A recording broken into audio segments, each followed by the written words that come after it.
Dans le magnifique coin de Verchères, on vient à la rencontre de Patrick chez Coffrage Multipro. Salut, mon cher Patrick. Salut, ça va bien? Ça va bien. Merci à toi de nous recevoir. On t'a accroché le temps de quelques minutes parce qu'il est difficile à suivre. Il est toujours partout, toujours sur une patte, comme on dit. Une belle carrière dans le domaine. Et toi, tu es venu au monde comme Obélix, hein, dans la potion. Tu es venu au monde dedans. Je suis un peu tombé dedans, oui, c'est ça. Dans le fond, je viens d'une famille d'entrepreneurs. Okay. Ma mère a toujours eu des commerces aussi, là, dans certains domaines de coiffure, esthétique et tout ça.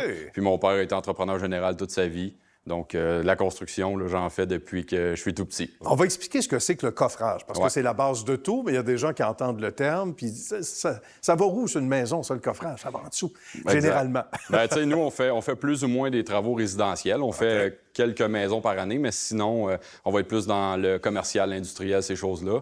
On va faire des tours à condos, des stationnements souterrains. En fait, c'est tout ce qui touche au béton, dalles structurales, ces choses-là, ouais. C'est ça qui t'a attiré quand tu suivais ton père? Parce qu'à un moment donné, on se dit « Ah, ça, père, je me verrai dans ça » ou « Je me vois plus dans ça ». Est-ce que ça a été une espèce d'éclair de génie où tu t'es dit « Ça, là, ça, c'est trippant, ça, j'aime ça » ou au contraire, c'est avec le temps que tu t'es dit « Ah, bien, je me dirige dans cette niche-là » parce que c'est quand même très spécialisé, là. Oui, absolument. Mais oui, ça a été un éclair. J'ai tombé dedans, j'ai vraiment aimé ça. Puis, tu sais, lui, comme entrepreneur général, il avait à toucher à un paquet de secteurs d'activité, on va dire, dans la construction. Donc, moi, c'est à celui-là que j'ai accroché. Ouais. Bien. Puis on a mis les pieds, pas dans le ciment, là, mais bien implantés dans le secteur d'activité. Exact. Raconte-moi, à partir du moment où, là, tu deviens entrepreneur, c'est autre chose. Ouais. Coffrage Multipro, ça date de 2011. Oui. Quand tu t'enregistres officiellement, RBQ, etc., ça donne un petit frisson parce que là, tu dis, là, ça part pour vrai. Raconte-nous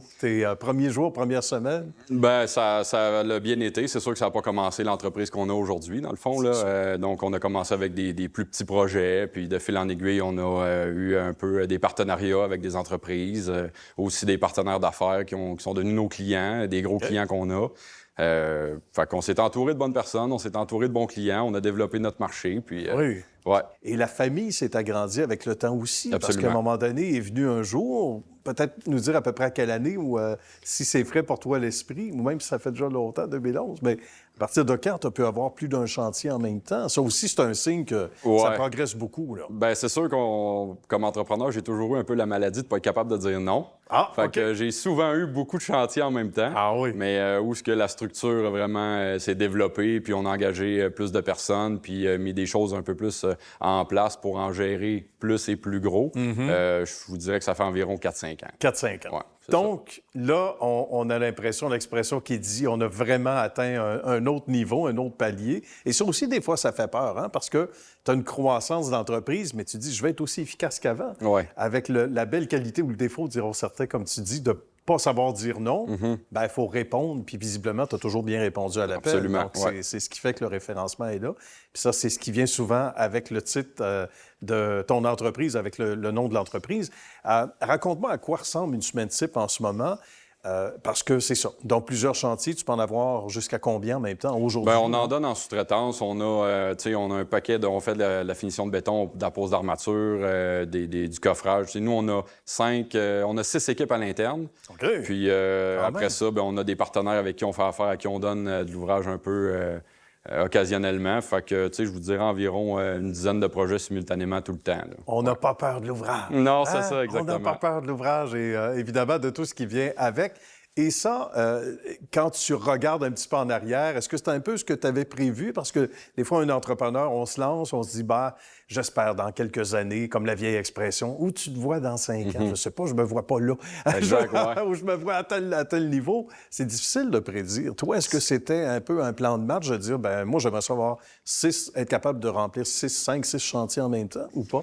Non, j'avais pas de but ultime, en voulant dire que j'ai toujours un peu surfé la vague. Fait que, tu sais, je suis allé un peu, pas au gré du vent, parce que ça prend quand même de la rigueur puis tout ça, sauf que, tu sais, je suis allé aux endroits où, où la vague m'amenait. Fait que, là, un moment donné, ben, j'ai eu à avoir plus d'équipes parce que la demande était plus grande. Il a fallu trouver les bonnes personnes à mettre aux bonnes places. Ben oui. Puis on les a trouvées, fait que ça a donné quelque chose de bien. Bien, on le voit, puis c'est ce qui nous amène ici, c'est fantastique. Puis des fois, on a l'impression que le Patrick, dans ton cas actuel, aimerait parler au Patrick de 2011. Ouais. Qu'est-ce qu'il lui dirait?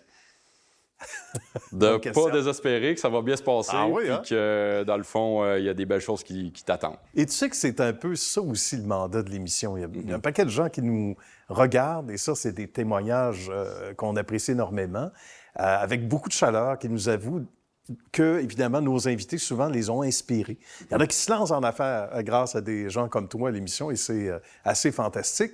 On a parlé du passé, du présent. À quoi ressemble le futur? Est-ce que on se laisse aussi transporter par la vague avec les bons ajustements à faire, sans te demander ou qu'est-ce que tu veux faire demain matin, mais le plan de marche serait quoi? Sans dévoiler tous les secrets pour Bien, les tu sais, prochaines années? le marché est toujours un peu incertain, les conditions et tout ça, mais ce serait de continuer en donnant le meilleur service possible, puis en grandissant de quelque façon que ce soit, en développant d'autres branches à l'entreprise Oui, ou peut-être. des choses comme ça, mais toujours en essayant de garder la qualité, puis c'est ça. La même efficacité, La même que le efficacité, jour J. exactement. C'est ce qui te définit et c'est tant mieux. Et le territoire desservi en quelques secondes, ça ne s'imite pas évidemment à la Rive-Sud. On a des projets à Sherbrooke, on a des projets dans le nord, Rive-Sud de Montréal, Rive-Nord de Montréal. Donc, tu sais, on se promène quand même beaucoup. On va où nos clients ont besoin qu'on aille. C'est parfait, ça. On est mobile comme ça, fin comme ça. Exact. Merci beaucoup, Patrick. Merci à toi. C'était une très, très belle rencontre, mon ami. Bonne suite de succès et salutations à l'équipe, évidemment.